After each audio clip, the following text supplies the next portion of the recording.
buenas tardes a todos y a todas. Es una alegría estar reunidas y reunidos acá en este encuentro que conmemora ya 10 años de Nodal, de un proyecto del que de alguna manera todos y todas formamos parte, aunque ahí está el creador, está charlando un poquito, pero el gestor de Nodal y todo el equipo de Nodal, que cumplen 10 años seguramente de un proyecto que ha llevado un enorme esfuerzo desde un principio y que ha construido un medio de comunicación que es de consulta, de militancias de toda América Latina y seguramente del mundo. Entonces, para esta institución, para el Centro Cultural Kirchner, para el Proyecto Ballena, que dirige Ana Cacopardo, que está por acá. El Proyecto Ballena viene desarrollando diferentes encuentros a lo largo del año para promover el pensamiento. En realidad, desde el 2020, el primer encuentro del Proyecto Ballena fue durante la pandemia.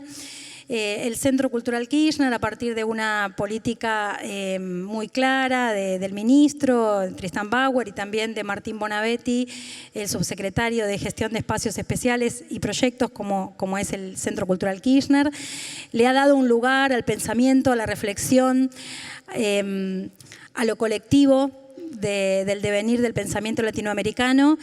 Y bueno, y este es un encuentro muy importante de ese devenir del Proyecto Ballena, así que nos alegra muchísimo poder tenerlos a todos y a todas acá. Sé que hay mucha gente que vino desde muy lejos, una juventud extraordinaria, federal, así que creo que el encuentro tiene todos los ingredientes que Nodal merece y que bueno, el Proyecto Ballena va a hacer un pequeño aporte en esta actividad que desarrollamos en conjunto. Somos los teloneros de Álvaro García Linera. Creo que lo voy a poner en el CV. Bueno, también nos honra, por supuesto, toda la propuesta de Nodal, la de este encuentro, y también el ex vicepresidente de Bolivia, que también con su pensamiento nos ha iluminado en momentos muy difíciles de Bolivia y del continente. Así que bueno, vamos a dar inicio a esta actividad. Como es una actividad donde va a haber una gran participación, es una actividad muy horizontal, les voy a comentar brevemente cómo la pensamos, mientras invito a participar en la primera parte junto conmigo a Paulo Pereira y a Javier, el profe Romero, que andaban por ahí, si se quieren acercar. Vamos a empezar la primera parte de esta reunión. Muy bien. Bueno, ¿cómo es la propuesta de esta actividad? Junto con Javier venimos trabajando hace muchos años en comunicación política digital y tecnologías del campo popular en Argentina y en otros procesos latinoamericanos de los que formamos parte. Y creemos que hay una clave muy importante para llevar adelante estos procesos de disputa en la territorialidad digital, en la que las derechas y ultraderechas se manejan desde hace ya muchos años con una noción muy grande de la dimensión política del territorio digital, de cómo es un espacio de construcción de subjetividad. Entonces, en todo el continente necesitamos que el campo popular, sus organizaciones, sus militancias, su arte, su expresión, su sensibilidad, comprenda estratégicamente que en el territorio digital también hay un espacio de lucha por la apropiación del sentido, diría Gramsci en su definición de cultura. Entonces, nosotros fuimos encontrándole una investigación, una metodología y una acción a esa necesidad de que las inconmensurables fuerzas de los pueblos y sus organizaciones puedan dar esa disputa simbólica. Así que bueno, para eso vamos a conversar unos 10 minutos presentando una propuesta para todos ustedes, todas ustedes, una propuesta que está circulando por todo el país en este momento, en un momento álgido de la política y de la comunicación en la Argentina. Es una propuesta de articulación. Entonces, en esta primera parte vamos a comentar de qué se trata. En segundo lugar, vamos a escuchar a un compañero entrañable, a Paulo Pereira, que dirigió acá en Argentina la campaña de Lula que el año pasado recuperamos Brasil con esa campaña, y Paulo tiene toda una lectura, creo que muy necesaria para la Argentina en este momento. Y a partir de ahí vamos a ir dándole la palabra a algunos compañeros y compañeras que nos honran con su presencia hoy, para ir habitando de voces esta propuesta de articulación. Así que bueno, sin más preámbulos, ¿qué te parece, profe Romero, si empezamos? Tenemos una presentación que va a estar disponible para quien quiera luego utilizarla, replicarla y seguir haciéndola crecer, porque de eso se trata una articulación. Bueno, mientras llega la presentación podemos comenzar a hablar del territorio digital. ¿Qué le parece, Romero? Bien, bueno, bienvenidos, bienvenidas. Gracias por acompañarnos, gracias por la invitación. Felicitaciones. Yo creo que hay que recibir con un gran aplauso a toda la gente que hace Nodal día por día. Para Pedro y todo su equipo.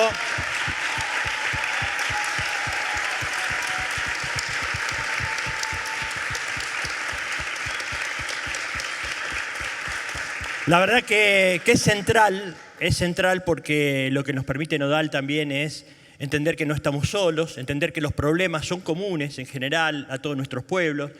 Y para eso hay que asomarse un poco, hay que mirar alrededor. No solo hay que mirar al pasado, hay que mirar alrededor. Y para eso Nodal es una herramienta central para hacerlo. Así que gracias a todos los que hacen Nodal, porque realmente nos ayudan mucho a comprender, a entender el tamaño de la disputa que tenemos por delante. Pero bueno, vamos a presentar un poco una propuesta que parte de análisis y de acción de varios años, de un grupo de compañeros y compañeras de acá, de todo el país y en realidad también en debate, en discusión con compañeros de otras partes del mundo también, y también compartir algunas experiencias que tuvimos, no solo en disputas políticas puntuales, con algunos episodios, algunos hechos, sino también en procesos electorales. Así que lo que queremos hacer es ponerlo en común, invitarlos también a formar parte de esto, porque nadie se salva solo, ¿no? Y menos nosotros y nosotros. Pero bueno. Bueno, el hashtag de Comunidades Mueve es esta propuesta de articulación de la que vamos a estar hablando hoy, que consiste básicamente en comprender a las militancias políticas, comunicacionales, como algo muy superior a un repartidor de contenido o lo que dice Daniel Rosso, nuestro compañero, un delivery de discursos, ¿no? Esto de estamos todos y todas en todos los procesos político-electorales en el continente recibiendo una cantidad en grupos de WhatsApp, una cantidad de contenido que se supone que las militancias van a replicar, lo cual está muy bien. Pero entendemos que en todo el continente las militancias políticas del campo popular tenemos mucho más para dar a un proceso político que solamente replicar los contenidos que desde un núcleo central de campaña se nos envían. Y la intención de esta articulación es activar la fuerza de toda esa energía del campo popular para acompañar las campañas oficiales de los proyectos políticos que defienden los derechos populares. Y sobre todo acompañar también el cambio profundo que hay en la subjetivación, el cambio que hay del proceso de los grandes medios de comunicación, que era alguien hablándole a muchos, a la toma de la palabra del pueblo a través de los dispositivos que tenemos todos a mano. La intervención en las plataformas, etc. Eso, como campo popular, nos da mucha potencia. Nos da la sensación que está un poco desaprovechado en ese sentido. Es un cambio muy grande de paradigma, muy profundo, muy rápido, y nos cuesta detenernos a mirar, entenderlo y después habitarlo. Entonces, para eso, bueno, me parece que sirve, en principio, lo primero es tratar de dimensionar ese territorio donde vamos a ir a dar la disputa. ¿De qué se trata? No solo cómo funciona, sino también de qué se trata, qué tamaño tiene y cómo funciona. Pasó que a partir del resultado de las PASO y la intervención de Milei, muchos compañeros y compañeras que quizá les resulta ajeno todavía el proceso de subjetivación del territorio digital, se sorprendieron por esto. Entonces nos parece importante primero mapear ese territorio. En Argentina, por ejemplo, el 87% de la población tiene acceso a Internet. Vayan pasando muy rápido porque vamos a ir pasando muy rápido para sintetizar este proceso. ¿Cuáles son las plataformas más utilizadas en la Argentina? Bueno, la primera, con un 93% de la gente que tiene acceso a Internet, es WhatsApp. Después viene Instagram, que este año superó a Facebook. Después viene, bueno, el Messenger y TikTok. Hay un 53% de las personas que tienen acceso en Argentina a Internet usan TikTok. Eso también después podemos hacer una división etaria, por sexo, etcétera, y entenderemos mejor quiénes son los que habitan, quiénes se comunican ahí. TikTok este año se convirtió no solo en la plataforma que más creció, sino también reemplazó a Google como buscador, ¿no? Esos son fenómenos nuevos y a veces cometemos el error de minimizarlo, decir, no, TikTok es para jugar, lo hacen los pibes, no sirve para nada. Y ahí estamos cometiendo un error, porque el que habita ahí, el que entiende que ahí es un lugar donde se está dando hoy por hoy la disputa simbólica política, no la habitás, no das la pelea ahí, ¿no? No te importa. No, nosotros tenemos que ir, bueno, que escuchamos, ¿no? Lo nuestro es la plaza, la calle, eso, y eso no, eso déjalo. El teléfono, deja de boludear con el teléfono, te dicen, ¿no? Tenemos el problema de la dilematización de los territorios, ¿no? Cuando en las militancias políticas, esto pasa en toda América Latina, se dice el territorio, nos estamos refiriendo al territorio físico y no hace falta explicarlo, solo se dice el territorio. Ahora bien, en esta etapa histórica hay otro territorio y la peor decisión que podemos tomar es dilematizar uno de otro territorio, cuando en realidad tenemos que dar la disputa de modo sinérgico en ambos territorios. Lo más impresionante de esto es la velocidad del cambio. Fíjese, en TikTok creció en solo un año el 43%. O sea, el cambio que se va dando de la creación de la imprenta en 1440 hasta que vino la radio a principios del siglo XX, la televisión, Internet, de Internet a las plataformas y el cambio que hay en las plataformas y la manera en que nosotros nos comunicamos es muy veloz, es muy veloz. Entonces, incluso a la academia le cuesta estudiar, analizar ahí a fondo, porque es tan rápido que después pasa. TikTok nadie hablaba de TikTok hace 3 años. Y sin embargo, la red de más crecimiento de video, por nombrar una, mañana no será TikTok, no importa, pero hay que entender, hay que ver todo el tiempo qué está pasando ahí. Así como Facebook bajó un poco, un 3%, Instagram subió un 5% y así, TikTok en Argentina creció en el último año en 43%. Todas las plataformas están más o menos 5 o 3%. TikTok un 43% y agregó 5 millones de usuarios en Argentina, del 2022 al 2023. Esto explica cuántas horas promedio por mes estamos en las distintas plataformas. Fíjense, 27 horas WhatsApp y 20 horas TikTok. O sea, más que YouTube, más que Instagram, más que Facebook. Milei en sus redes no oficiales de TikTok, que son un sinnúmero de cuentas no oficiales, sus videos tienen 9, 15, 18 o 20 millones de reproducciones. Millones de veces que cada uno de esos videos fue visto. Eso no ocurre en sus cuentas oficiales, donde apenas alcanza 4 millones de personas en un mes. Sin embargo, en sus cuentas no oficiales, en las cuales puede invertir pauta de modo ilimitado, obtiene esos números, ¿no? Un video lo ven 20 millones de personas. Normalmente en muchísimas cuentas diferentes como el Peluca Milei, el Patriota Argentino y así muchas otras. ¿Cómo se explica ese volumen? Como decíamos, con pauta. ¿Y con pauta que invierte quién?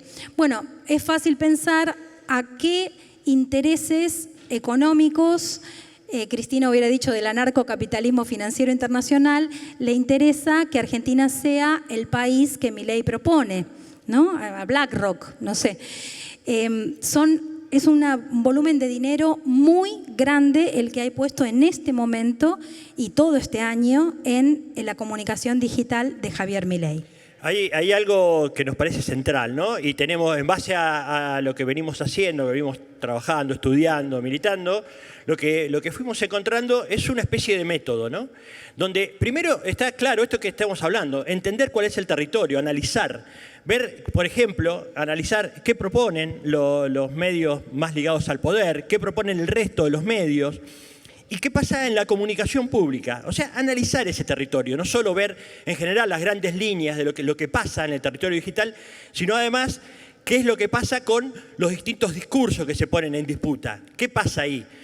Donde muchas veces nos encontramos que lo que dicen los grandes medios de comunicación, lo que dicen los medios populares de comunicación, no es muchas veces lo que debate la gente, lo que está discutiendo el pueblo en las redes. Alguno ahí lo puede ver. Pero la primera, antes de pensar en acción o lo que fuera, lo primero es estudiar el territorio, analizarlo. Hay que armar equipos que estén investigando, estudiando estos fenómenos y qué es lo que pasa ahí. Este planteo de 5 ejes es una propuesta estratégica. Entendemos que los proyectos políticos del campo popular nos falta un desembarco estratégico, constituir una comunidad organizada en el territorio digital también. Y esa comunidad organizada entendemos que tiene que tener estos ejes, lo que explicaba recién Javier, el análisis, la formación, como lo que estamos compartiendo en todo este encuentro de Nodal, la realización de contenidos y plataformas de comunicación, la tecnología. Muchas veces la realización de contenidos y plataformas es estratégico articularla. O sea, no hacerla solo, articular las distintas organizaciones populares, los medios populares, quienes tienen más influencia. Bueno, articular esa comunicación para hacerla más potente a la hora de la pelea y el debate, para competir con lo que son las grandes estrategias de los grandes medios, etcétera, que habitan con mucho poder y con mucha guita las redes. Bueno, hay posibilidades de hacerlo esto cuando lo hacemos, cuando nos ponemos a laburar de manera colaborativa. Eso es central. O sea, no es algo individual, sino es algo colectivo, y ahí tenemos la potencia, nos da la sensación, entendemos. Bueno, también la tecnología. Entendemos que hoy no hay soberanía si no hay soberanía tecnológica. Entonces, en ese punto también es muy importante radicar una estrategia política. Y lo que se trata hoy, este encuentro, es de la articulación. Estos serían los 5 ejes donde nosotros entendemos que hay que superar la idea del marketing político y producir una estrategia de comunicación política del campo popular. Y ahí vamos. Bueno, la propuesta de hoy, ¿cuál es? Producir una enorme articulación de fuerzas. Aquí hay una cantidad de gente que probablemente está celebrando hoy los 10 años de Nadal porque valora las democracias. Entonces, en esa instancia de valorar lo democrático, nos proponemos producir una gran articulación que nos dé fuerzas. Para eso nos vamos a identificar con diferentes roles. Ustedes se van a hallar en algunos de estos roles, o en uno o en más de uno. ¿Cuáles son los roles que entendemos que son necesarios para esta articulación? Y esto ya es una invitación a todas y todos, que estamos replicando en diferentes encuentros en todo el país. La primera es los analistas, justamente las personas que se ponen a estudiar las disputas simbólicas que hay en un momento histórico, desde las tapas de los diarios hasta las redes sociales.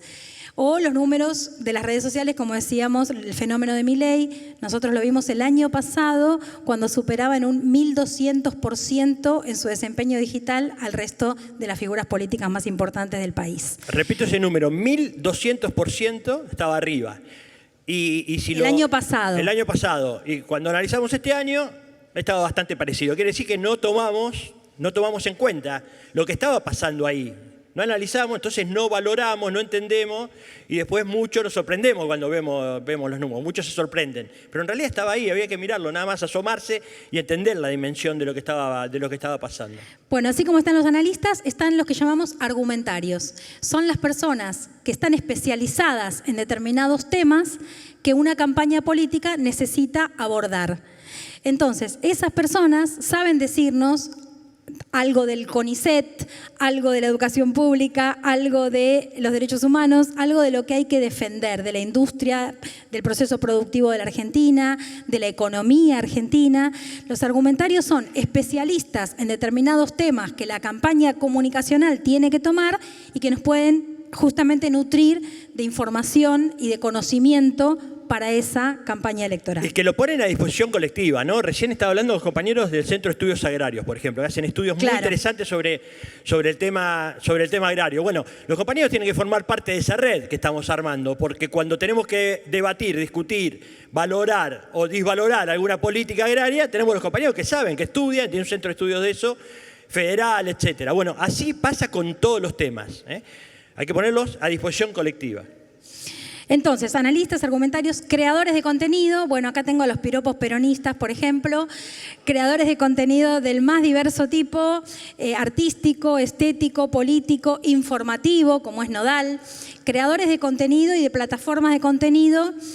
Muchas veces tenemos enormes estructuras, por ejemplo, un sindicato con 300.000 afiliados, todos conectados por WhatsApp, pero no tienen los contenidos que hacen falta para hacer circular en esa enorme red.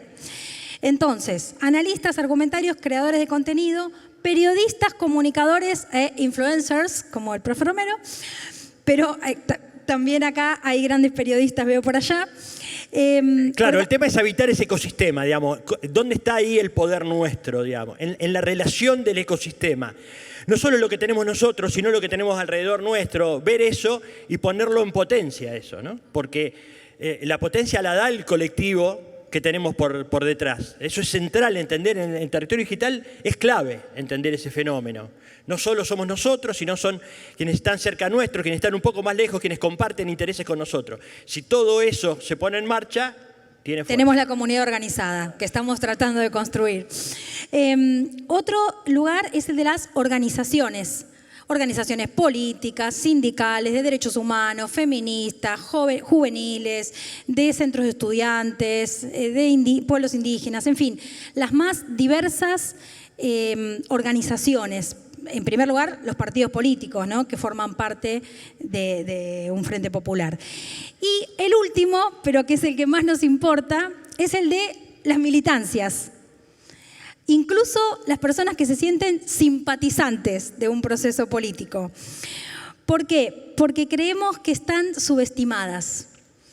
Creemos que las militancias políticas de nuestros proyectos no han sido lo suficientemente valoradas, por ende, el enorme potencial que sí tenemos de nuestro lado, todavía no lo estamos aprovechando del todo. Así que ahí va nuestro énfasis. El punto es que esas militancias tomen la palabra. Y la verdad es que la pueden tomar, porque en las redes todo el mundo puede tomar la palabra. Hay que ayudar a que pase eso. Y no hacerla fácil, que es el sistema de replicame esto, retuiteame esto, nada más. Sino, tomá la palabra. Todos tenemos que tomar la palabra. Si todos tomamos la palabra, le damos una pelea. La fuerza es otra. Claro. Iba a decir igual. Muy, muy superior tenemos a la derecha, indudablemente muy superior, pero hay que tomar la palabra. Eso es una decisión política que tenemos que tomar, y la tenemos que tomar nosotros y nosotras. Bueno, ¿y con qué actividades? Bueno, se está hablando mucho de la micromilitancia, ¿no? Del cara a cara, de restituir una escena comunicativa para poder hablar de política. En todos nuestros países nos pasa que la llamada grieta ha complicado ese proceso, la pandemia también. Necesitamos generar actividades de micromilitancia para restituir una escena comunicativa en la que pueda recuperarse el diálogo político. Y eso no hay que darlo por hecho porque no está hecho, hay que hacerlo. Bueno, para eso hay actividades y estrategias para toda la red. Después, a lo que llamamos acciones multiterritorio, bueno, podría ser esta, que se está grabando y se va a replicar en el territorio digital, y aquí estamos en persona, reunidas y reunidos. Hace unos días, hicimos una actividad gráfica en la explanada del Centro Cultural Kirchner, que veo alguna gente que estuvo, con creadores, artistas gráficos, que trajeron sus prensas, sus chablones, se llama, para imprimir, y así todo eso circuló por redes sociales, en fin, actividades en ambos territorios, físico y comunicacional digital. Y después, nuestra estrella son las campañas colaborativas, que lo voy a explicar muy rápido. Una campaña colaborativa es una consigna que le propone a un sinnúmero de autores de contenido crear contenido para desembarcar el mismo día, a la misma hora, en todos los medios de los que seamos capaces de alcanzar, con una misma idea para instalar agenda. Desde una radio comunitaria, un estudiante en una universidad, un canal de televisión, un diario, un organismo de derechos humanos, una marcha que se hace, una manifestación, todo con una misma idea, preparándolo previamente. Eso es una campaña colaborativa. Hicimos varias campañas colaborativas que muestran la potencia que tiene. Acá y en el mundo se hacen. Es una campaña, pero la idea es ponernos todos en juego ahí, colaborando con esa campaña determinada. Bueno, juntamos 1 millón de firmas en contra de la reforma previsional. Bueno, apoyamos desde el territorio digital todas las movidas que hubo durante el macrismo, en contra de las políticas del macrismo, pero después también para apoyar determinadas medidas del gobierno. Bueno, para eso y después en los territorios, ¿no?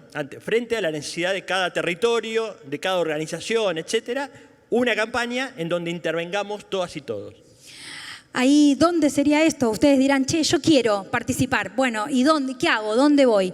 Bueno, esta articulación se da tanto en el territorio físico, en todas las actividades que se organicen como esta, como en la territorialidad digital, con protocolos, repositorios de contenido, donde cualquiera puede ir a buscar todo el contenido que se está gestando dentro de los creadores de contenido de la campaña, en grupos de Facebook, grupos de WhatsApp, grupos de Telegram, grupos de todo tipo, en redes sociales, en redes de mensajería, en canales de video y en transmisiones en vivo, como la que va a venir en un ratito de Álvaro García Linera.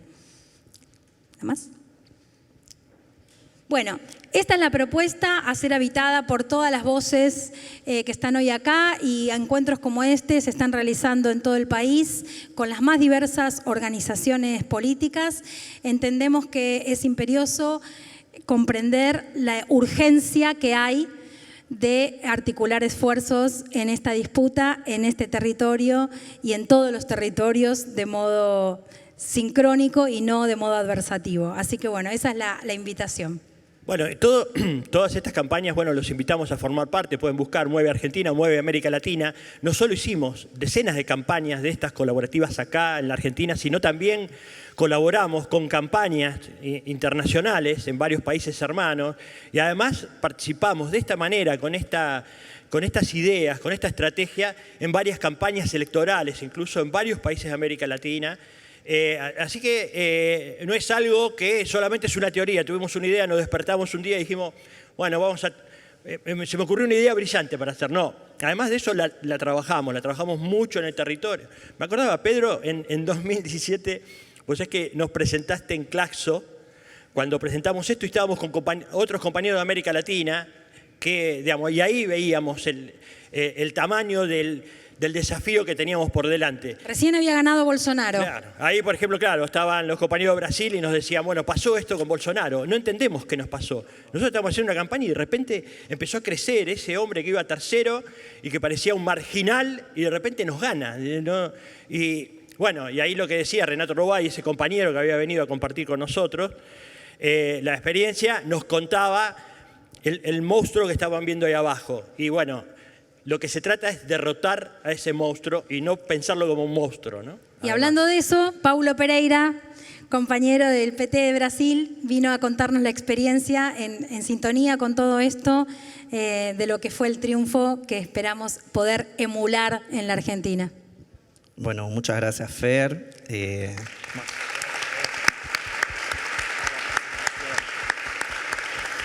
Bueno, buenas tardes a todos, todas. Pedro, a todo el equipo de Nodal, felicitaciones, parabéns. Gracias por la invitación, Fer, gracias por la invitación. Acá la verdad estoy muy en casa, porque cuando miro acá a todos, hay un montón de gente que hizo toda la campaña de Lula. Entonces pueden contar incluso mejor que yo lo que fue la campaña Lula presidente para nosotros acá en Argentina.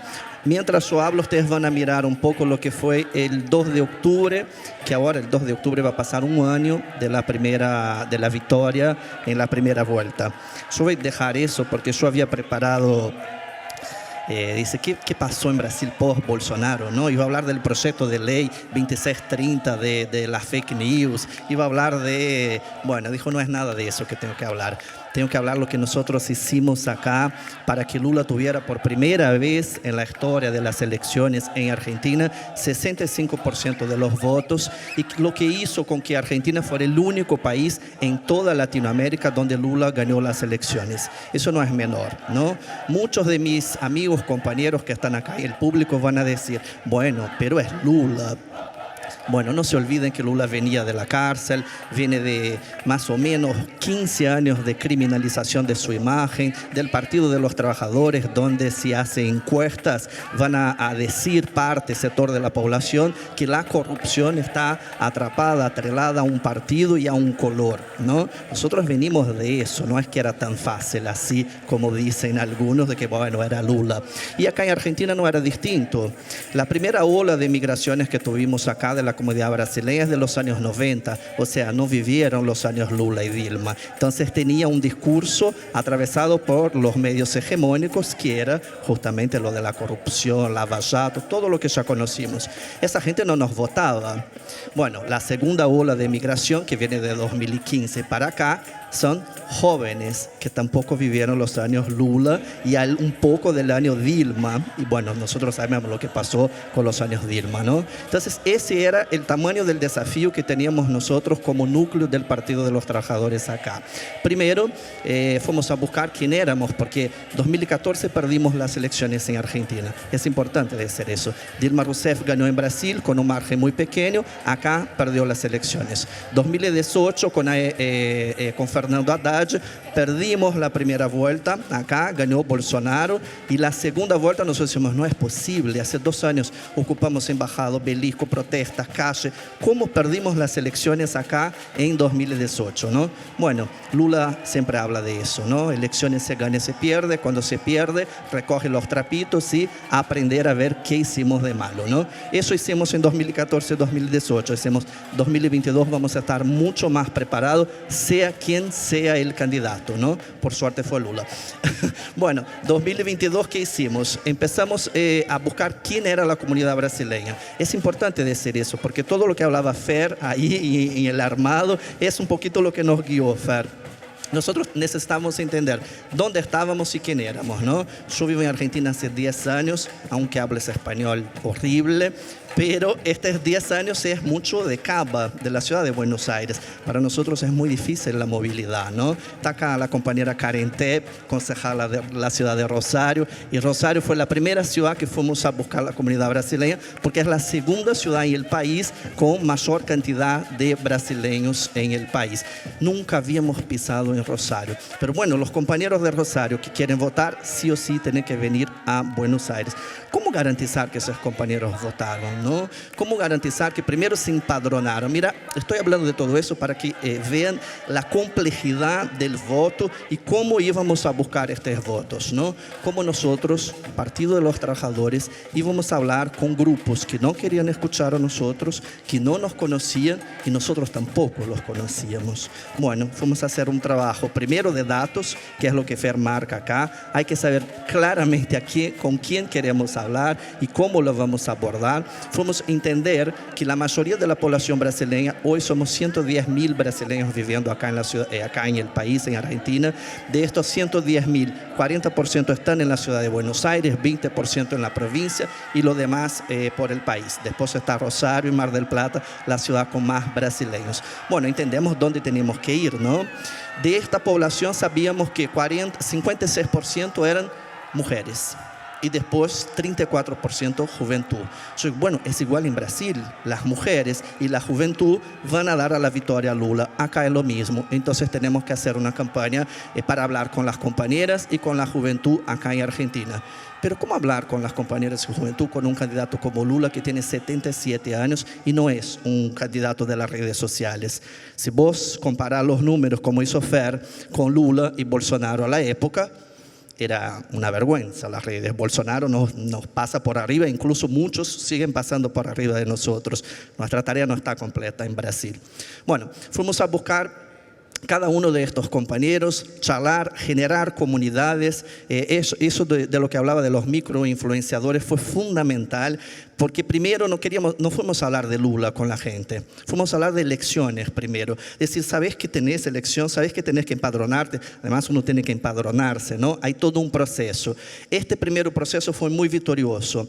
Argentina es el único país en donde el padrón electoral brasileño tuvo un crecimiento de 78%. Entonces fue un laburo muy exitoso que hicimos con que 78% más se empadronara. Ahora, nosotros sabíamos que esos 78 nos acompañarían en el voto. Por supuesto que no, ¿no? Podría que ese número iba para el otro lado también. No sabíamos si el otro lado estaba haciendo campaña, ¿no? O sea, ¿cómo se habla con una comunidad de la cual vos no tenés el contacto, no sabías quiénes son, ¿no? Bueno, pensamos ahí sí en una campaña muy marketinera. Ahí sí decimos, bueno, tenemos que llegar a la gente, pero no llegamos solos. Fue cuando invitamos a compañeros y compañeras que están acá, varios. Me acuerdo de sentar con Pedro, que está Mario Santucho ahí, Tariel Navarro por ahí. Bueno, decíamos, todo el campo democrático, nacional y popular, no me importa el color, que quiera hacer la campaña Lula presidente, es bienvenido. Se va a sentar en esa silla y va a tomar Lula como propio, como suyo. Lula no era de los brasileños, ¿no? Y fue un éxito, porque la gente tomó la campaña Lula presidente mucho más que nosotros. De hecho, a veces yo tenía que frenar a algunos compañeros, digo, tranqui, calmar la ansiedad, vamos a tener tiempo, ¿no? Bueno, nuestro objetivo era que Lula tuviera 60% de los votos, porque era un discurso de decir, si Lula estuviera en Argentina, sería electo presidente en la primera vuelta, ¿no? No sabíamos si íbamos a llegar a los 60%. Bueno, estas imágenes que se la pueden pasar otra vez para que yo pueda ir cerrando ya, comproban lo que nosotros estábamos esperando. Esperábamos 60% de los votos. Eso fue la embajada de Brasil acá, está acá cerquita en Cerrito, en donde la embajada no estaba preparada para recibir la cantidad de gente que fue a votar. El propio embajador el día se quedó muy asustado con eso, porque además es ilegal lo que está pasando acá. No se puede ver esa cantidad de gente festejando, haciendo campaña, boca de urna, lo que sea. Pero bueno, si ellos no estaban preparados, la responsabilidad no era nuestra, ¿no? Entonces, que la gente festeje. ¿Se puede subir el volumen un poco? ¿Se puede, para que los escuchen?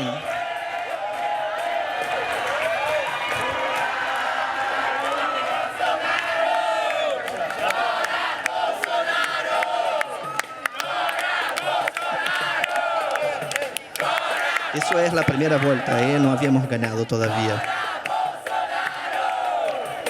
Bueno, ¿cómo se genera eso, no? No contratamos a nadie, no. Lo único que hicimos fue con mucha ayuda, y es importante decir eso,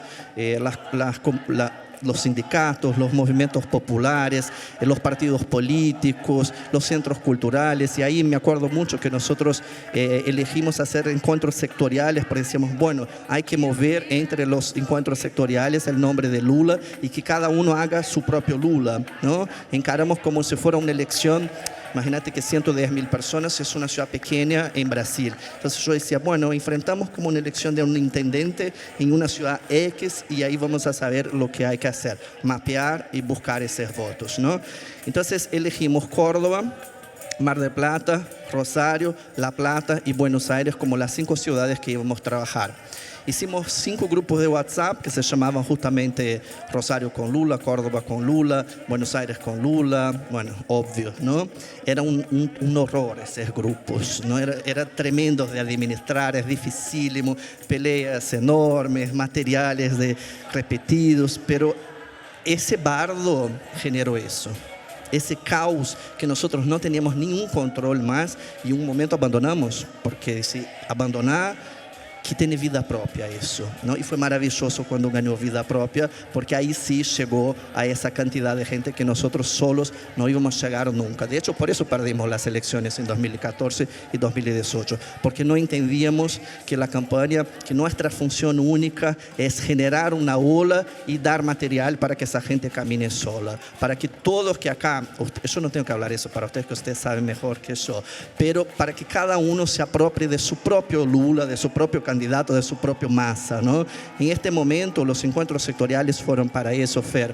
Me acuerdo que el cultural fue uno de los más lindos porque se hacía la cultura con Lula y se hizo desde la red federal de cultura, en donde los centros culturales por una semana, todos los centros iban a tener un afiche, un sticker, lo que quiera de Lula. Se quiere poner un drink con el nombre de Lula, se quiere poner una música en homenaje a Lula, hagan lo que quieran, pero hablen de Lula. Nosotros necesitábamos que la gente, que los argentinos y las argentinas hablaran, ¿no? Me acuerdo de uno de los actos que fuimos de Rosario Sin Miedo y había, no sé, Karen Tepp me va a corregir ahí, que había, no sé, 30.000 personas en la plaza. Y yo digo, la puta madre, ¿qué voy a decir a esa gente? Porque no votan. Entonces digo, obvio, cada argentino y cada argentina tiene un amigo brasileño que lo vaya a buscar, que lo vaya a convencer, que vaya a hablar de la fecha, de la data y de la importancia del voto. Eso fue fundamental. Hoy estamos haciendo el inverso. Todo brasileño que yo conozco tiene mínimo 10, 15 amigos argentinos. Entonces, que vas a hablar del infierno que nosotros vivimos con el bolsonarismo y de lo que es necesario para buscar votos, para conquistar. Yo costumbro decir que no importa más acá, a 27 días de las elecciones, el color y las tintas. Cualquier uno que quiera derrotar el odio y el fascismo que está acá en dos candidatos que sabemos muy bien quién es más que bienvenido a sentar a la mesa. Porque solo así nosotros vamos a poder generar resultados históricos. Vuelvo a decir que es histórico en Argentina. Argentina es el país que tiene el número más grande de electores en Latinoamérica brasileños hoy, gracias a esa campaña. Es el país en toda Latinoamérica que más dio votos a Lula, 65% de los votos. Bueno, resultado del trabajo de muchísima gente que yo estoy viendo acá y que nosotros solo conducimos un poquito el proceso, pero quien hizo fue cada organización, cada espacio y cada persona que sintió que Lula era suyo, ¿no? Entonces, para mí, ese es el mensaje de la campaña Lula Presidente. Muchas gracias.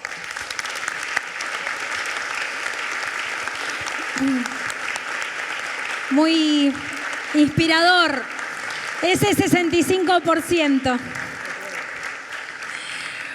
Bueno, muchas gracias, Paulo. Hermoso, hermoso la fraternidad latinoamericana. Bueno, ahí lo veo a Daniel Toñetti, que se está... No. Después quiere hablar Daniel Toñetti. Bueno, ustedes peleense, mientras tanto yo le digo acá a alguna otra compañera. Bueno, Valeria Zaita me va a decir que sí, porque ella es una joven muy importante, sí. De las personas que van a pasar a hablar, hay diferentes colectivos representados. Valeria nos honra con su trabajo, con su presencia, y la convocamos especialmente porque después de algunos encuentros que organizaron en la movida de Grabois, de Ofelia Fernández, distribuyeron un formulario en el cual les pedían a las militancias que tomen la palabra, que opinen. Y entonces digo, bueno, ahí hay un lugar donde se está entendiendo perfectamente cuál es la capacidad de nuestro pueblo. Así que bueno, un gusto tenerte, Valeria Zaita, por acá. Gracias Fer, gracias Javi, a todos por la invitación. Bueno, yo soy Vale, soy del equipo de Juan Grabois, con mis compañeros que están acá, Adri Lutbach, Maga Chirón, que debe estar por ahí también. Hicimos la campaña a presidente de Juan y bueno, ahora en esta segunda etapa militando la candidatura de Massa, la lista de Unión por la Patria. Un poco para hacer un breve comentario conceptual, retomando lo que hablaban Javi y vos al principio. Creo que hay que volver que hay que darle valor y jerarquizar el rol que tienen las militancias en el territorio digital. Estamos en un momento de mucho descreimiento de la política, de mucha desconfianza, de personas que están muy acostumbradas ya a ver contenidos de las campañas, formatos que ya se vienen usando hace un montón de tiempo, y la capacidad de interpelar que tienen las personas cuando generan un vínculo de confianza. Digo, esto la capacidad de interpelar a tu amigo, a tu familiar, pero también la capacidad de sentirte interpelado por tu influencer de confianza o tu cuenta de memes de confianza, hace que el rol de la militancia, lo que tiene algo para decir, y los creadores de contenido, digo, no solo la militancia orgánica, sino los que se sienten interpelados por el proyecto político, tienen algo para decir, algo para tomar la voz. Ofe Fernández dice, cada militante se tiene que sentir candidato, y creo que ese es el espíritu, ¿no? Tomar la voz, animarse a tomar la voz, a salir a convencer o a tomar el bastón de un mariscal, como dice Cristina también, ¿no? Y digo, estamos también, Javi hablaba de un cambio de paradigma, en la lógica en la que vivimos es una lógica que es multiplataforma, lo veían en la presentación que hacían antes, había una lista de al menos 20 plataformas, digo, como usuarios del territorio digital, no tenemos capacidad ni para estar en todas, ni para ver la extremada cantidad abundante de contenidos que circulan por Internet. Entonces, la lógica que impera es una lógica de audiencias hiperfragmentadas, es decir, yo consumo de acuerdo a mis intereses, no sé, tengo mi canal de streaming favorito, mis medios de comunicación por donde me informo, algunas cuentas de mis intereses personales, y ese es el mundo con el que convivo en el territorio digital, digo. Debate aparte, el rol de los algoritmos y cómo se van generando cámaras de eco con audiencias recontra fragmentadas. ¿Qué quiero decir con esto? Que cada vez es más difícil, antes Evita, Perón hablaban por la radio y llegaban a todo el mundo. Bueno, hoy eso no sucede, la comunicación masiva en esos términos es cada vez más difícil, entonces se vuelve a poner en valor el rol de la militancia, porque la única manera de llegar a todas esas audiencias hiper recontra remil fragmentadas es que nos articulemos y que lo hagamos todos al mismo tiempo, todos juntos, en articulación con un mensaje. Específicamente en algunas 3 cositas que hicimos en la campaña de Juan y que ahora también estamos reflotando para esta etapa. La primera, hicimos comunidades de WhatsApp. Había mucha gente que de repente, sí, me reencanta la candidatura de Juan, lo resigo, soy simpatizante, me quiero sumar a militar, decime cómo me sumo a militar. Bueno, armamos comunidades de WhatsApp en todas las provincias, una por provincia, donde dentro había grupos de WhatsApp por localidades y donde la gente se organizaba en el territorio digital, o sea, para compartir contenido, circulaban los contenidos de las redes, pero también se organizaban para el territorio físico, el mundo offline, se organizaban para hacer pintadas, para salir a volantear en las mesitas, para hacer distintas acciones creativas en el territorio. Y nosotros como equipo de campaña, lo que pudimos llegar a hacer es, bueno, armamos un kit con algunas herramientas que sirvan para salir al territorio, pero esta la hacemos entre todos, o sea, cada uno tiene que aportar de su creatividad para hacerlo. Así que, bueno, las comunidades fueron un soporte muy grande, llegamos a organizar alrededor de 15.000 personas en esas comunidades de WhatsApp, toda gente que estaba militando la campaña. Otra de las acciones fue la articulación con creadores de contenido, con influencers, personas famosas que también simpatizaban con Juan y decían, ¿cómo los ayudo? Y nosotros no le íbamos a dar, bueno, toma, compartime este video para que ponelo en tus redes. Más bien abrimos un canal de diálogo, pedimos un feedback, a ver cómo la veían, tratar de hacerlos parte, de que en la medida de lo que ellos pensaban que podían aportar, lo hicieran. O las cuentas, como las que vos decías de Milei, las cuentas extraoficiales, había algunas que se habían hecho de Juan que hacían la suya. Por ahí veían una entrevista de Juan, la cortaban y subían los recortes a las redes. Entonces, eso no lo coordinábamos nosotros, pero los contactamos uno por uno y tratamos de hacer sinergia, ¿no? De articular un mensaje, de poner a disposición el material para fomentarlos a que lo sigan haciendo. Y otra de las patas fue la creatividad popular. También había múltiples canciones, diseños, no sé, distintos elementos de creatividad que la gente hacía por su cuenta en torno a la campaña y que estaban buenísimos. O sea, y el mensaje estaba espectacular y a veces era mucho mejor de lo que podíamos hacer nosotros. Y dijimos, ¿qué hacemos con todo esto? No puede estar como en un canal paralelo como si fuera... Entonces decidimos recuperarlo, jerarquizarlo y darle un espacio dentro de las propias redes oficiales de la campaña, incluso haciendo reaccionar a Juan a algunos de los contenidos. Pero bueno, ¿qué quiero decir con esto? Que nosotros por concepción política conseguimos también la comunicación de abajo para arriba. Pero también porque no te dan los recursos para inundar con tu mensaje a todas estas audiencias fragmentadas. Entonces, sí o sí necesitas de una militancia activa que también dé la disputa en ese territorio. Entonces, bueno, nada, celebro esta iniciativa, celebro esta gran articulación.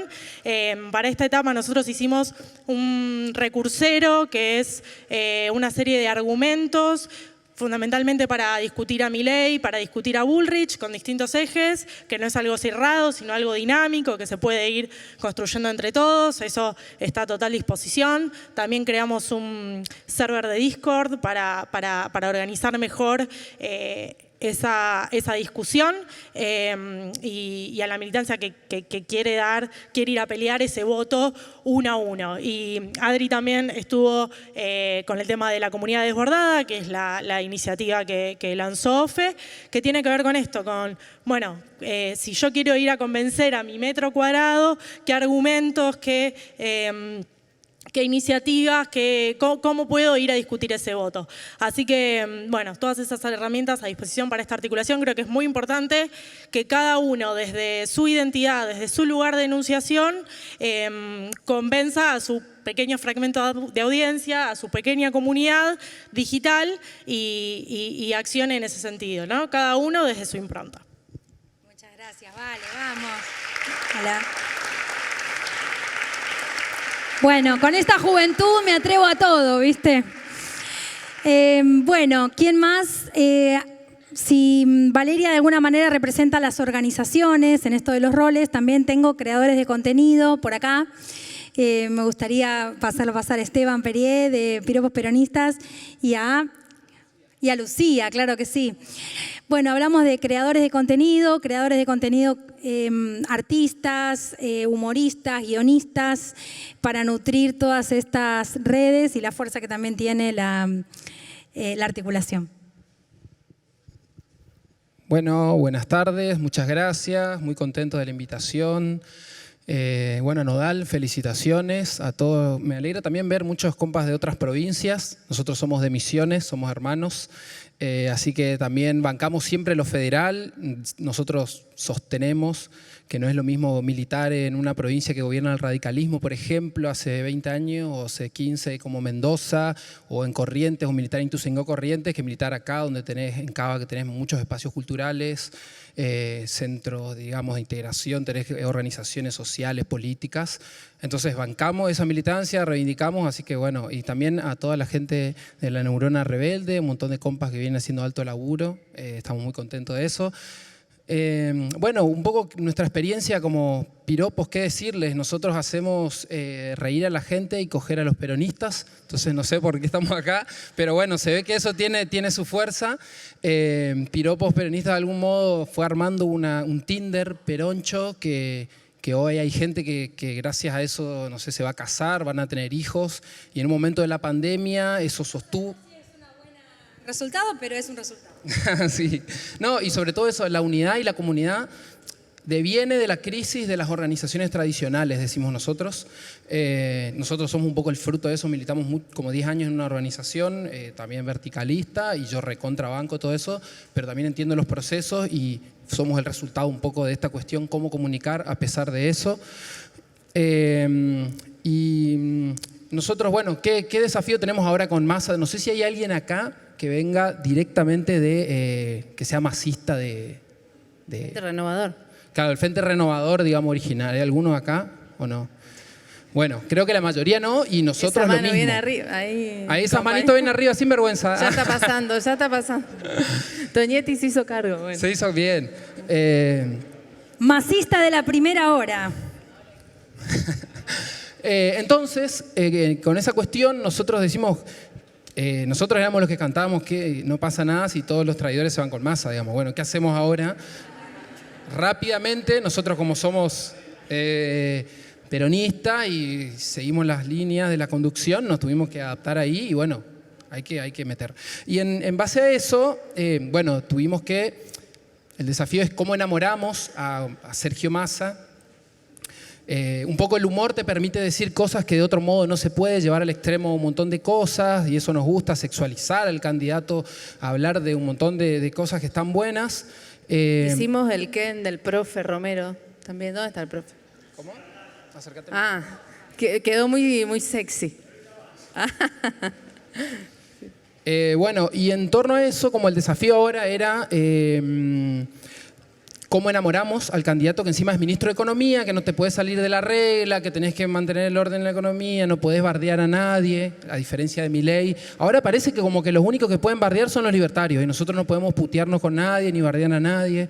Nosotros promovemos que nos caguemos a piña con un libertario. Esa es una de las consignas del Ministerio de la Épica y la Mística. Esta parte... Esa parte no. No...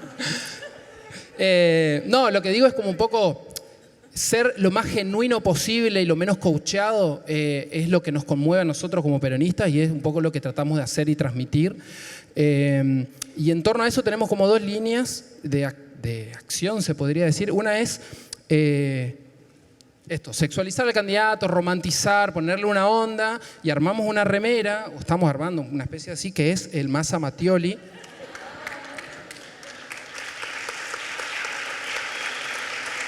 Que trajimos un par ahí para que se lo lleven, para que se la lleven, para bebotear. Nosotros decimos a todos los que se los damos tienen que bebotear con esta remera. Es para eso. Le trajimos a Pedro para... A Pedro, a ver si regalo. salimos una fotito. Así que bueno, también estamos en este sentido de construir comunidad y demás. Solo quiero contar un ejemplo y después Lucía va a contar la otra parte de la campaña que es como por ahí más firme. Armamos, por ejemplo, un grupo de WhatsApp de stickers de Massa, solo stickers de Massa, no se puede hablar, no se puede decir nada.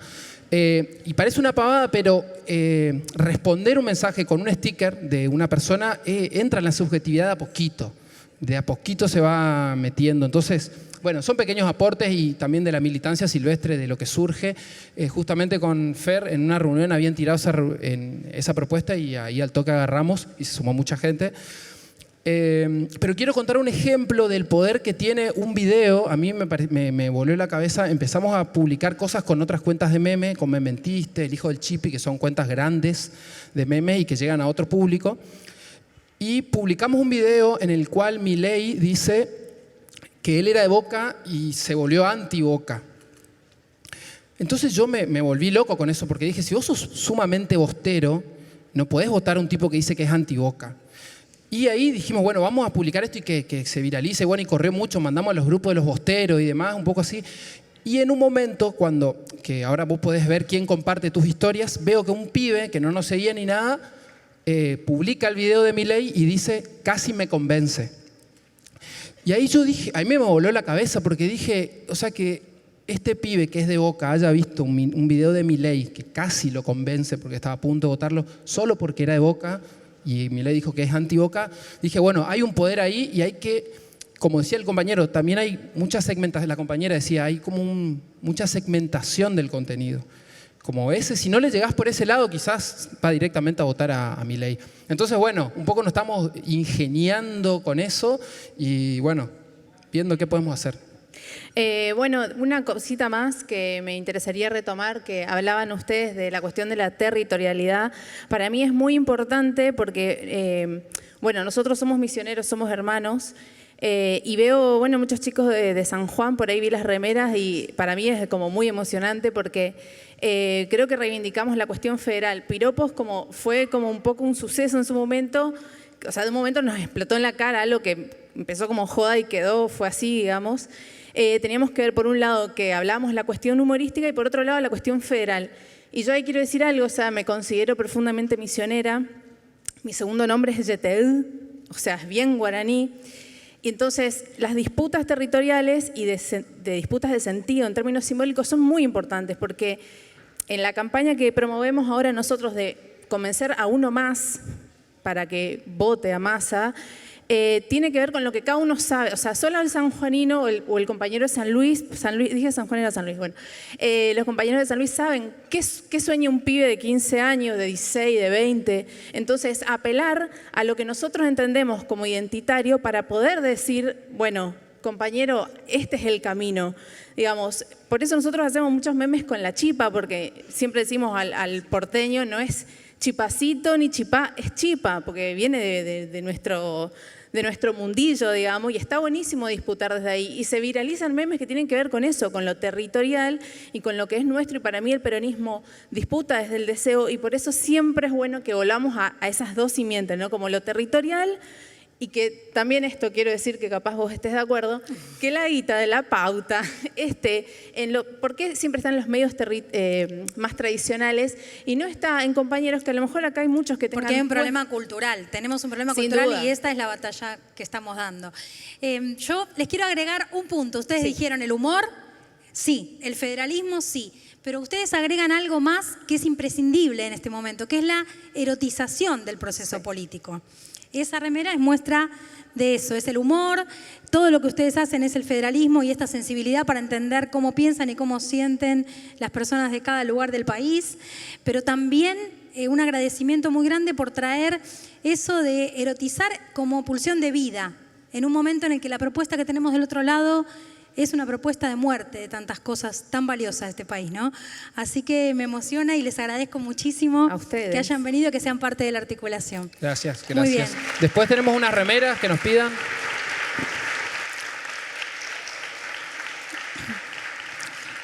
Bueno, tenemos unos 20 minutos más porque después viene la actividad de Álvaro García Linera. Le voy a pedir a Viole Weber que pase a tomar la palabra. Hola, buenas. Primero que nada, un honor estar acá en estos 10 años de Nodal, que es una gran referencia para todos nosotros los que nos dedicamos a la comunicación de noticias. Primero, hermosas intervenciones de los compañeros y creo que un poco en sí lo que yo pensaba en relación a los disparadores de este panel y de la charla que se inició a partir de eso tiene que ver con la democratización de la comunicación a partir de las redes sociales como un arma de doble filo. Tenemos por un lado un terreno fértil para avanzar en nuestros discursos y poder llegar a un público mayor y por otro lado las consecuencias de que esas ventajas también las tienen quienes no nos gusta que puedan llegar a tanta gente con mensajes de odio. Y me parece que tiene mucho que ver con conocer el territorio digital, recordar que las redes sociales como escenario en el cual uno intenta difundir contenidos, difundir militancias, difundir información, están diseñadas para la polarización.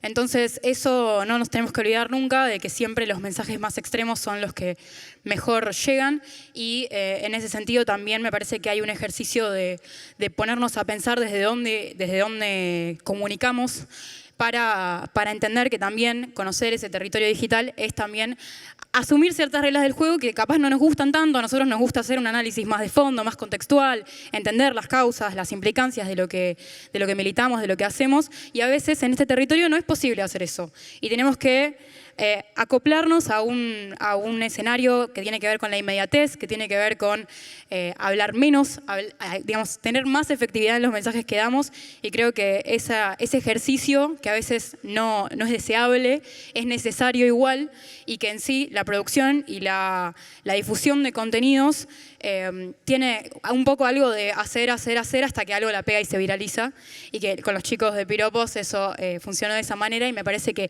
ese cierto nivel de, no sé si me gusta la palabra banalizar, pero sí de tomar como ciertas cosas aisladas que no son un análisis profundo y contextual, sí nos sirven para cooptar ciertos públicos a los que de otra manera no llegaríamos, y que una vez que conseguimos su primera atención, ahí podemos dar una discusión más profunda. Entonces creo que tiene que ver con eso, un poco hablar del territorio digital y de alguna manera conocerlo, dejar de subestimarlo y poner muchos esfuerzos en laburarlo y en militarlo, porque allí se ponen en juego la mayoría de las primeras impresiones de la gente que no está conectada con lo que nos interesa, con lo que nos interesa difundir, comunicar, para que puedan bueno, internalizarse, interiorizarse con estas nuevas, no necesariamente nuevos, pero estos discursos que sí necesitamos poner en agenda o reponer en agenda para poder, bueno, digamos, proyectar un futuro más parecido a lo que nos interesa construir. Así que bueno. Excelente, me parece que muy bien, bravo. Muchas gracias. Gracias. Creo que muy clara, muy concreta, y el tema de la atención, ¿no? Cómo estamos en una disputa por la atención y que la creatividad en ese sentido y la conciencia de las características del territorio digital es muy importante. Bueno, a ver los compañeros que me están remoloneando allá. Miren que se viene Álvaro García Linera. Me gustaría que o Mario o Daniel, porque me van a retar si no quieren. Están pensando, están meditándolo, a ver quién se va a acercar. Mientras tanto pregunto, ¿está la gente de Más Amor, de la campaña de María? ¿Está por acá? Ahí está. No, hacemos pasar a uno de los compañeros. Vení, pasen los dos, vení, Mario, vení.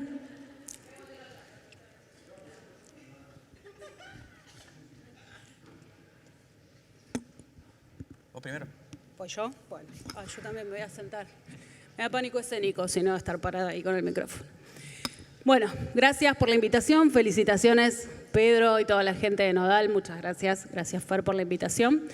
Bueno, voy a hacer un aporte pequeño, porque estamos también cortos de tiempo y porque tampoco es tanto lo que tenemos para decir, pero en referencia a lo primero que planteaban ustedes, nosotros estamos convencidos desde la cooperativa de trabajo que yo integro, que es la Cooperativa de Comunicación y Cultura Porvenir, de acuerdo a unos estudios de minería de datos que venimos haciendo, que tanto las redes sociales como los medios tradicionales de comunicación funcionan en tándem para la instalación de discursos. Lo vimos en el atentado a la vicepresidenta Cristina Fernández de Kirchner, como quienes instalaban la idea del autoatentado eran algunos periodistas, algunos con residencia en Miami, que escriben para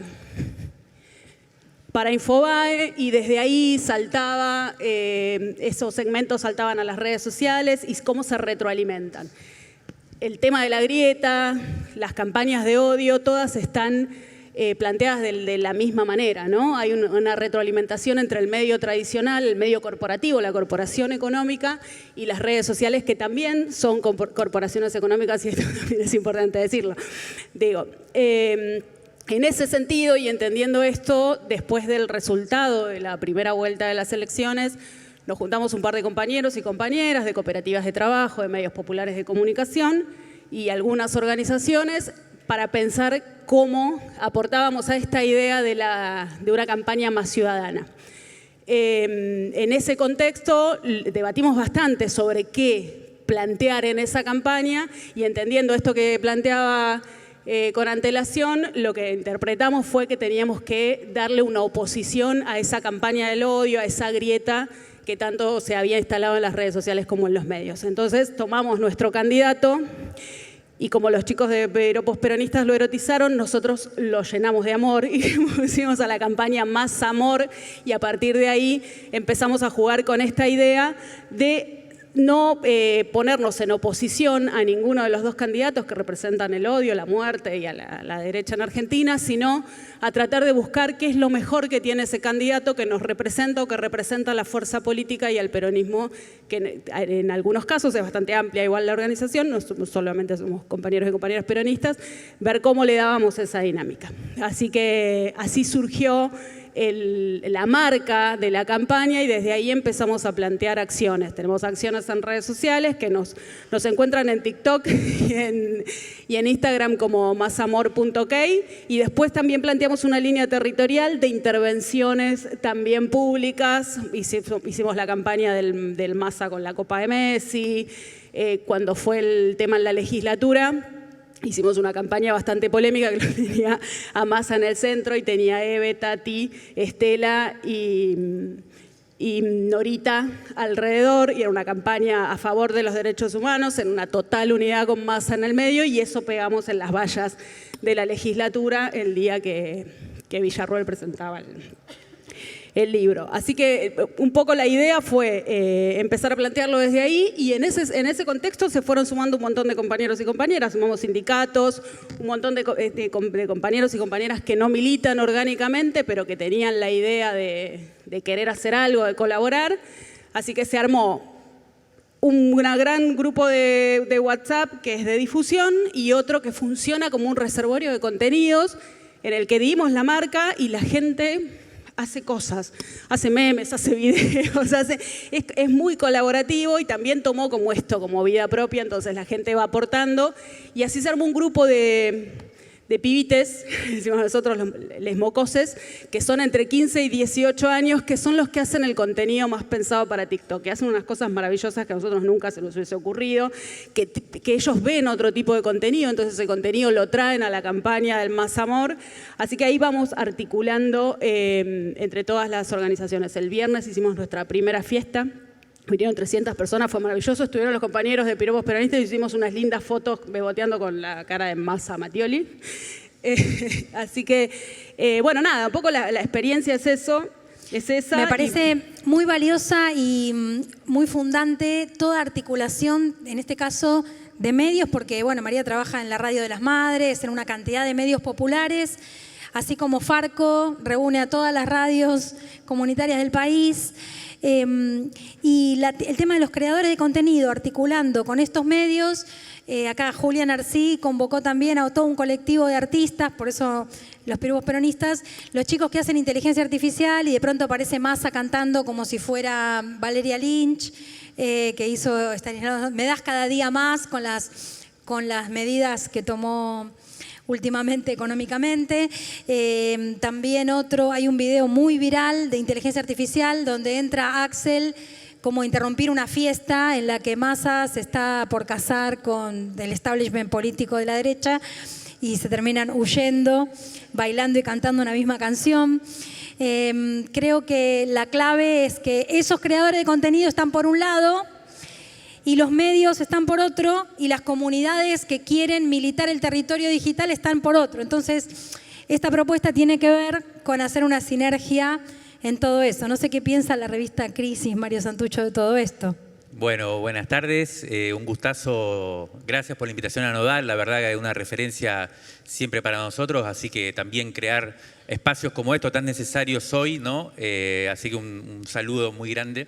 Y un agradecimiento por estar. Yo la verdad es que hay un montón de gente que está laburando muy bien en la campaña específicamente, así que y después también hay gente que viene incluso de Rosario y que tiene para aportar y queda poco tiempo, así que yo lo único que quería decir era, más que profundizar en el tema de la campaña ahora, plantear dos cosas que creo que pueden ser y que tienen que ver con lo que ustedes planteaban al inicio.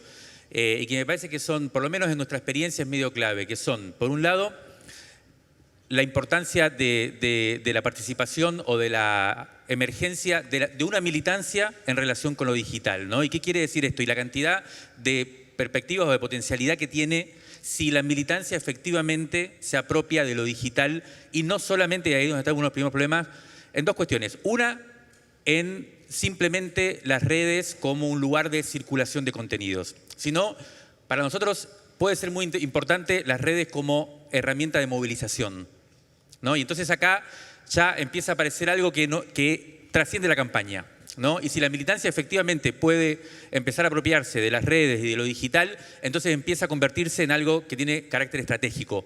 Y creo que tenemos que encarar este tipo de campañas de esa manera. Es muy importante y clave la cita que tenemos el 22 de octubre y en noviembre, pero tan importante como eso es que lo que se construya ahora persista y se pueda pensar en un más allá de acumulación, porque eso es una de las cosas que la derecha ha venido haciendo, nos lleva años de ventaja en ese sentido y eso después se nota mucho. Y la posibilidad de intervenir en las redes de manera militante, estratégica, es un elemento muy importante. Entonces, eso, y lo cuento además porque nosotros venimos de una experiencia que fue muy interesante en el 2019, que fue el Si Vos Querés, que lo organizamos de una articulación de colectivos. La coreografía. Sí, que básicamente era, sí, el Si Vos Querés. Fue después de las PASO, Macri ya fue, Si Vos Querés, Larreta también. Fue una campaña acá en la ciudad de Buenos Aires, que básicamente lo más conocido fue la cumbia de Sudor Marica, que bueno, lo bailamos, hicimos flash, muy bueno. Ese es un elemento. Y el otro elemento es pensar entonces las redes como un elemento de movilización y de organización militante. Y ahí nosotros estamos desarrollando, simplemente le quería contar, porque sobre todo porque como hay una militancia y un público muy federal, nosotros estamos empezando a desarrollar herramientas de trabajo en lo digital que tienen que ver con la organización militante a mediano plazo. Uno de ellos es el mapa de la policía, que es una herramienta de control ciudadano de las fuerzas de seguridad, que implica lo digital, implica investigación, implica organización colectiva e implica un proyecto estratégico también. ¿Cómo hacemos para controlar a la fuerza de seguridad? Cosa que va a ser fundamental en la etapa que viene, digamos, ¿no? Entonces, ahí lo hicimos en la Ciudad de Buenos Aires, con Ofelia, con un montón de articulaciones de organismos de derechos humanos, militancias sociales, territoriales. Y acabamos de lanzar ahora también, hace una semana, Radar, que es ra-dar.com.ar, que es un registro de ataques de la derecha argentina radicalizada. Y es, cuando se cumplió un año del atentado a Cristina, una herramienta digital también para producir conocimientos entre todos, digamos, y desde diferentes lugares, y poder intervenir en los debates que se den, por ejemplo, cuando aparezcan, porque si no, en general lo que aparece es que nos sentimos medio inmovilizados, es lo que pasó con el atentado a Cristina, que nos sentimos incapaces precisamente porque no tenemos esos dispositivos construidos para intervenir. Así que, como estos, la idea es ir generando y entonces apropiarse de lo digital y de las redes como elemento de organización y de movilización popular y política de una manera estratégica. Excelente. Qué bueno también lo de la coreografía. La coreografía de Si Vos Querés, me acuerdo que se replicó por todo el país, así como la de las tesis de Chile, la coreografía feminista que también recorrió el mundo. Qué importante mover el cuerpo, moverlo en sintonía. Gran experiencia. Bueno, gracias Mario y gracias María. Un aplauso les damos, sí. La invito a Karen. Así viene la Patria Federal también.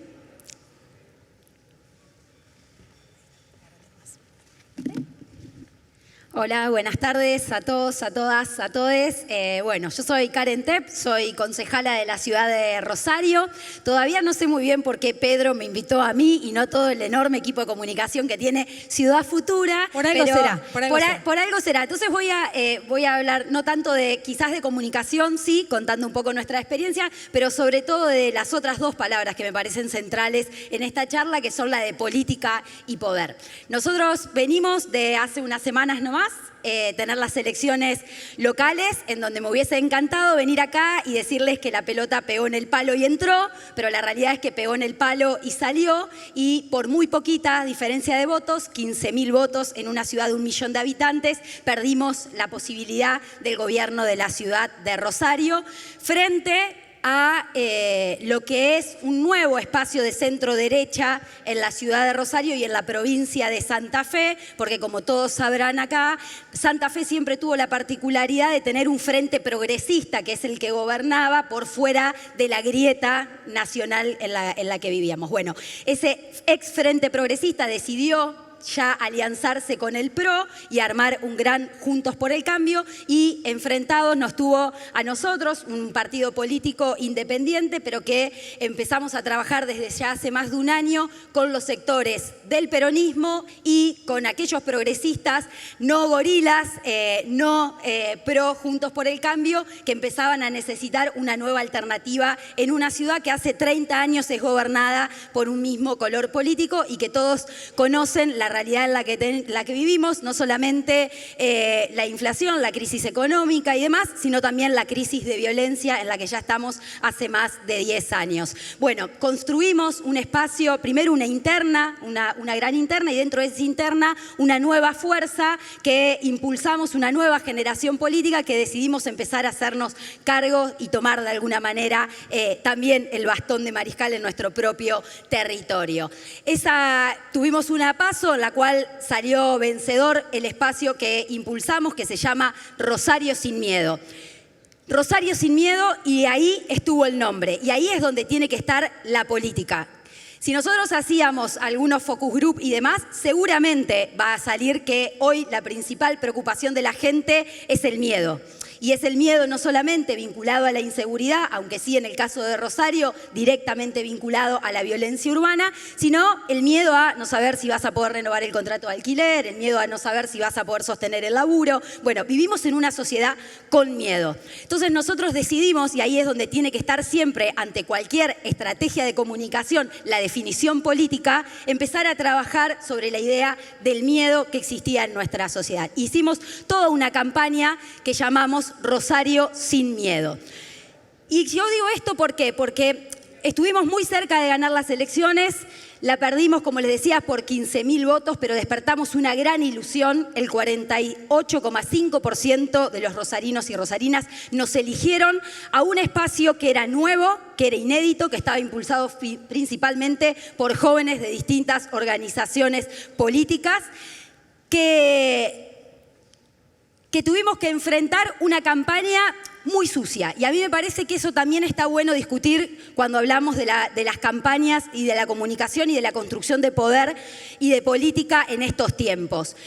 Tienen un potencial enorme las redes, y todos lo sabemos, horizontalizan un montón los vínculos y nos permiten llegar a otras audiencias, pero también tienen efectos de que te vuelven en contra y que tienen un aparato disciplinador impresionante. Tuvimos la campaña sucia del aparato clientelar, que uno lo puede contrarrestar con la organización territorial y mucho más cuando venimos de organizaciones sociales, territoriales y demás, donde tenemos un fuerte ahí en el trabajo. Eso lo puede uno contrarrestar de alguna manera. Podés contrarrestar determinadas escraches en la vía pública. Todos nuestros carteles en la vía pública estaban intervenidos desde el primer día de campaña con la idea de usurpador. Nosotros defendimos y fuimos conocidos en la ciudad de Rosario por defender las últimas tierras que quedan en nuestra ciudad ante el avance de la especulación inmobiliaria y la construcción de barrios cerrados. Con lo cual se utilizó y se escrachó toda la vía pública de la ciudad con usurpador. Lo contrarrestamos con brigadas militantes que salían por las noches y ponían usurpador de corazones a nuestro candidato y tratando de alguna manera, tomarlo con humor a esto. Ahora hubo otra campaña que es la de las fake news, que algunas están en las redes, que puede ser Facebook, Twitter y demás, que nosotros tratamos siempre de no responder de manera directa para no multiplicar el mensaje. Hay de todo tipo Facebook, te pueden acusar de cualquier cosa. En general también hay una utilización muy grande de la criminalización de las ideologías o determinado sector político y demás. Pero se empezó a utilizar noticias falsas en las cuales a nuestros candidatos los llamaban de medios nacionales para pedirle si podía salir al aire por determinadas declaraciones. ¿Qué declaraciones? Por ejemplo, la justificación o el llamado a los saqueos. Que primero, nos enteramos por los medios nacionales que se estaban utilizando y se había hecho una fake news utilizando gráficas de medios nacionales, haciendo un llamado a los saqueos. Nosotros al principio no le dimos importancia. Empezó a pasar que, claro, los rebotes, más allá de que no estaban en Twitter, en Instagram y en Facebook, se utilizó el WhatsApp. Y acá me parece que hay algo clave que lo traían también, que no lo tenemos identificado y que el WhatsApp es un arma terrorífica, Es un arma muy poderosa. Muy poderosa. ¿A quién la utilice para construir qué cosa? Bueno, no es terrorífica en sí misma, como los algoritmos tampoco lo son. Pero es muy invisible. Por eso necesitamos intervenir estratégicamente también ese territorio, ¿no? Exactamente, pero es muy invisible y tiene un efecto muy difícil en una sociedad tan fragmentada y que está cada vez más aislada. Y llegó al caso tal de que nosotros tuvimos que recurrir a que los propios periodistas salgan a desmentir eso, porque no contentos con la utilización y el reactive de todas las cuentas de Juntos por el Cambio a nivel nacional, que hacía 4 años que no se utilizaban y que la última vez que se habían utilizado era para la campaña de Macri y se pusieron a disposición de la campaña en Rosario, no solamente eso, sino que además se mandaba a los grupos de comerciantes, a los grupos de vecinos. Entonces empezó a generar un miedo en la sociedad, en una sociedad que, vuelvo a repetir, está plagada por la violencia. Entonces, ahí es donde las consecuencias de esta utilización de las redes en manos de las campañas sucias hay que poder discutirlas para ver cómo se construyen las estrategias para contrarrestar estos, porque pueden tener efectos sociales muy adversos y muy irresponsables, ¿no? Ahora bien, nosotros logramos hacer algunas de estas estrategias recurriendo a los periodistas y demás, pero tienen sin lugar a dudas ahí, y sobre todo en lo que es WhatsApp, la necesidad de que nos podamos replantear algunas formas de intervención.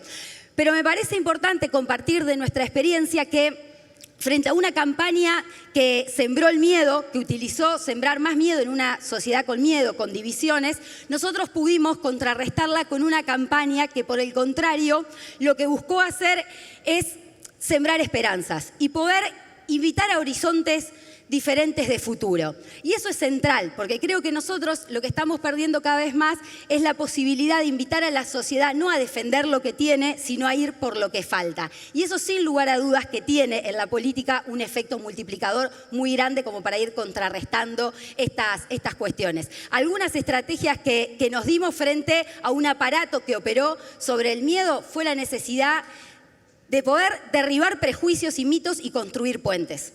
Nosotros necesitamos poder tender puentes y hablar con ese pedazo de la sociedad que hoy no nos está escuchando.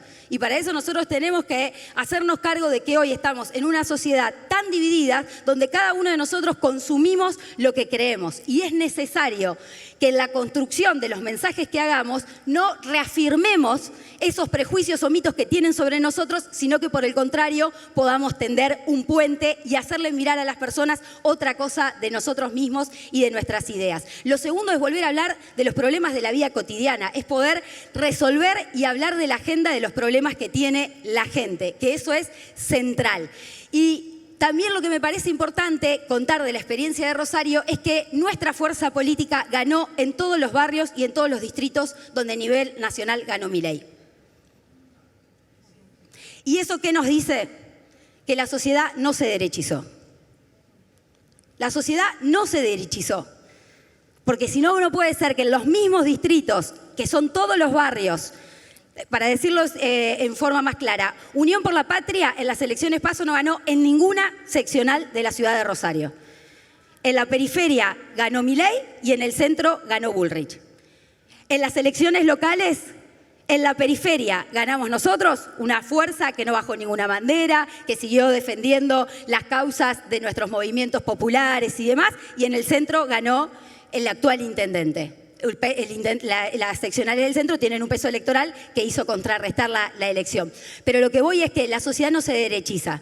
Lo que se están derechizando, volviendo conservadores, son determinados dirigentes o determinadas estrategias políticas en las cuales terminamos creyendo, según el marketing político, parecernos a nuestros adversarios para tener un voto más. Y eso no funciona.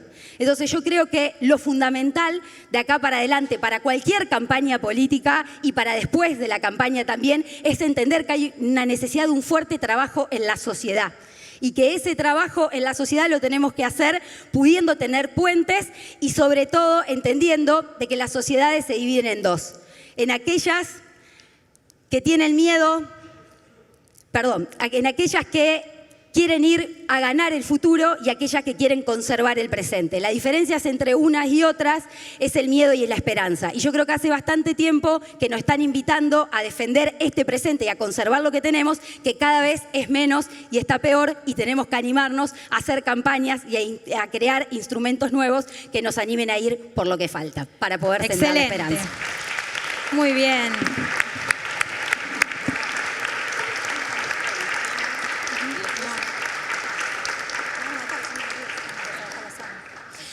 Vamos a hacer un nuevo encuentro porque hay un montón de gente que iba a tomar la palabra y hoy no va a ser posible, pero me quedo con esto de militar y trabajar sin miedo. Acá en primera fila está Agustina de LATFEM, bueno, las queridas colegas que vienen. Además, yo te pido 2 minutos, Agustina, porque tenemos el 28 por delante, que hay que marcar la cancha el 28, los feminismos en las calles. Y bueno, LATFEM también es una referencia gigante. Gracias, Florencia, también por estar acá. Venite. Le pido que me acompañe, sí, que ya que la tengo acá. La querida Florencia Alcaraz. Y cerramos con ustedes. Y una cuestión organizativa. Cierran las compañeras y les vamos a pedir que rápidamente se den besos y abrazos afuera. Hay que desalojar la sala para volver a ingresar en unos minutos, porque también hay cola afuera para la actividad que sigue, que es la de Álvaro García Linera. Entonces estamos con estas carreras, pero no queríamos cerrar. Y que empieza en 8 sin minutos. vosotras. Así que Bueno, vamos, en 8 muy minutos bien. les vamos a contar cómo se inicia una revolución. No, gracias por invitarnos a nosotras, a las feministas que un poco estamos representando al activismo digital en medios y en internet. La verdad que nosotras como feministas venimos discutiendo estos problemas de los territorios digitales y dar la disputa política ahí, porque así como logramos tantas conquistas organizándonos desde la comunicación y la política, en 2015 con Ni Una Menos, en 2018 con la Marea Verde, en 2020 logrando finalmente la legalización del aborto. También tuvimos que investigar mucho porque ustedes saben que hay una avanzada conservadora, el antifeminismo se coló por todos lados, incluso en nuestros propios espacios de militancia, en el movimiento nacional y popular, y ni qué hablar de la militancia o de la derecha, ¿no? que está tan fuerte. Así que nosotras tenemos un largo recorrido investigando estas cuestiones, utilizando las redes y el territorio digital como un espacio para convocar a la movilización, como un espacio para la multiplicación, para la diversificación de mensajes. Y me parece que nos es muy útil el término territorio, que es el que eligieron, que a diferencia del territorio físico, las fronteras que tienen no son físicas, sino que son fronteras políticas que nos ubica en burbujas, pero que tenemos la posibilidad de aliarnos con personas que están en la misma burbuja, quizás en otro territorio físico. Nosotras trabajamos mucho haciendo alianzas, articulaciones con compañeras feministas de toda América Latina y el Caribe. Pero ocurre en el territorio digital lo mismo que ocurre en un territorio como es un país, que es que así como hay que defender las fronteras, multiplicar los símbolos, cuidar al pueblo que está dentro de esas fronteras, cantar las mismas canciones de siempre, fortalecer nuestra identidad, también tenemos que negociar con aquellos que están afuera de nuestro territorio, aquellos y aquellas con quienes compartimos, no territorio, pero podemos llegar a compartir. Entonces hay que hablar dos lenguas al mismo tiempo, y eso en comunicación son dos estrategias de comunicación diferentes. No es lo mismo hablarle a nosotras mismas, hablarnos entre nosotras, hablarles a las militantes, a los militantes históricos de nuestros partidos, que hablar pensando en ampliar nuestras audiencias, y es decir, hablar pensando en ampliar nuestros electores, nuestros votantes. Así que, si querés hablar un poquito...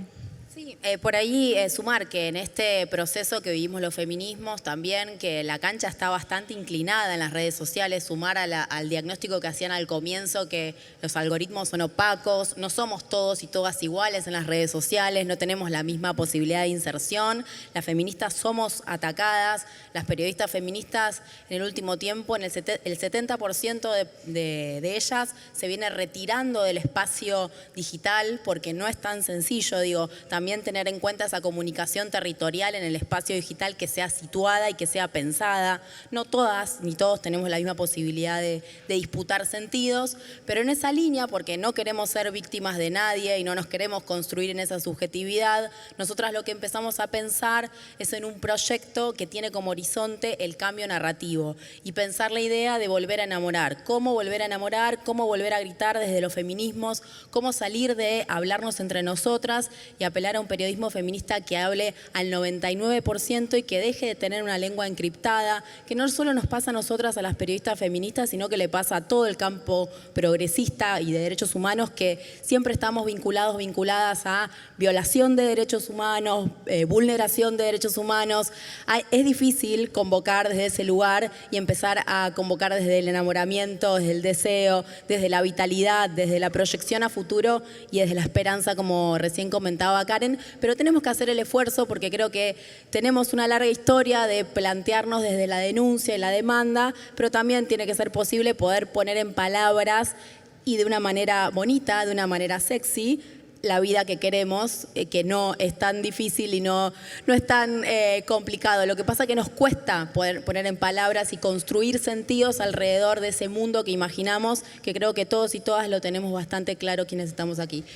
Sí, bueno, muchas gracias por la invitación. El desafío es ganar más corazones. Nosotras nos hicimos peronistas militando el feminismo y compartimos el mismo objetivo. Así que gracias por la invitación a este espacio. Hermoso, hermoso. Excelente, vamos, las pibas. Bueno, me están hablando de producción que hay que hacer una foto. Una foto, nos acercamos un poco y sacamos una foto de esta articulación que nace hoy. ¿Puedo contar de una performance? Rápido, dale, dale. Hola, ¿cómo va? Soy de La Neurona Rebelde. Quería solamente recordar, ya que tenemos poco tiempo, que recuerden que mañana hay una performance feminista a las 4 de la tarde. Nos reunimos acá al frente en Juana Zurduy y obviamente recuperar, usar las calles y poder difundir así todo nuestro mensaje. Así que nada. ¡Vamos! ¡Muy bien! ¿Querés subirte ahí?